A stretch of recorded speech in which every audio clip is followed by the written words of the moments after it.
आप सीखने में दिलचस्पी रखते हैं तो अब यकीनन मेरे को 6 लाख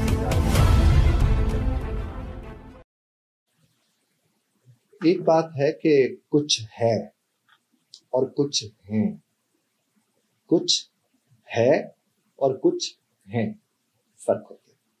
हमारे जिंदगी में ज्यादातर मसाइल कुछ है की वजह से होते हैं और हमारा ध्यान रहता है कुछ है की तरफ, यानी हमारा ध्यान सिचुएशन की तरफ कम रहता है, लोगों की तरफ ज्यादा रहता है।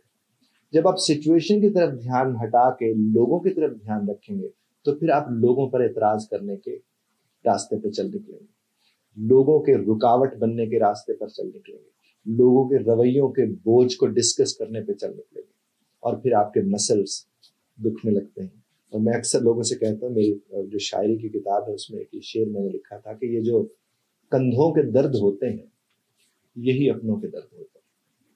और जब हम कहते हैं कंधों के दर्द अपनों के दर्द होते हैं तो उसका मतलब ये नहीं होता कि वो कंधों के ऊपर सवार बैठे होते हैं, नहीं, उनके ख्यालात का बोझ हल कर देता है। और उसका नतीजा फिर क्या निकलता है कि फिर हम कुछ हैं को अहमियत देना शुरू कर देते हैं और कुछ है वहीं का वहीं रह जाता है। और वो जो वहीं का वहीं रह जाता है फिर एक वक्त में वो इतना ज्यादा मसला बन चुका होता है कि हम उसको हल करने जाते हैं तो फिर पलट के कुछ हैं की तरफ आ जाते हैं और हम कहते हैं ये वो लोग थे जिनकी वजह से ये सारा सिलसिला। एक बहुत बड़े हिस्टोरियन थे ट्वाइनबी, उन्होंने बड़ी खूबसूरत बात की। वो ये फरमाते थे कि जो आम लोग होते हैं वो लोगों को डिस्कस करते हैं और जो खास लोग होते हैं वो आइडियाज को डिस्कस करते हैं। तो अगर आप आइडियाज को डिस्कस कर रहे हैं तो समझ लीजिए आप खास लोग हैं, और अगर आप आम लोगों को डिस्कस कर रहे हैं तो फिर आप जान सकते हैं कि आप फिर क्या है। आप लोगों को डिस्कस करके अपना वक्त जाया करते हैं, आप लोगों को डिस्कस करके अपना दिमाग खराब करते हैं, और जिनका दिमाग खराब होता है फिर उससे दिल खराब होता है। जब दिल खराब होता है तो दोनों मिलकर आपको खराब करके रख देते हैं। और उसके पीछे अगर कोई है तो वो कौन होता है? कुछ है।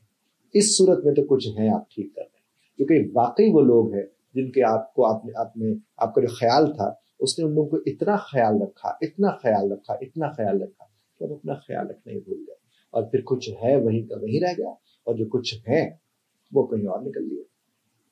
ये लम्हा जो है, ये लम्हा कबूलियत का लम्हा हो सकता है, ये लम्हा आपकी तब्दीली का लम्हा हो सकता है।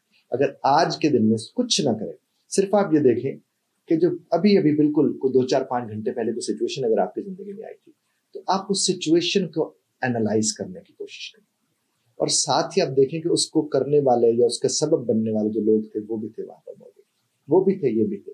उनका सोच के उस सिचुएशन का हल निकाला जा सकता है या सिचुएशन का सोच के हल निकाला जा सकता है।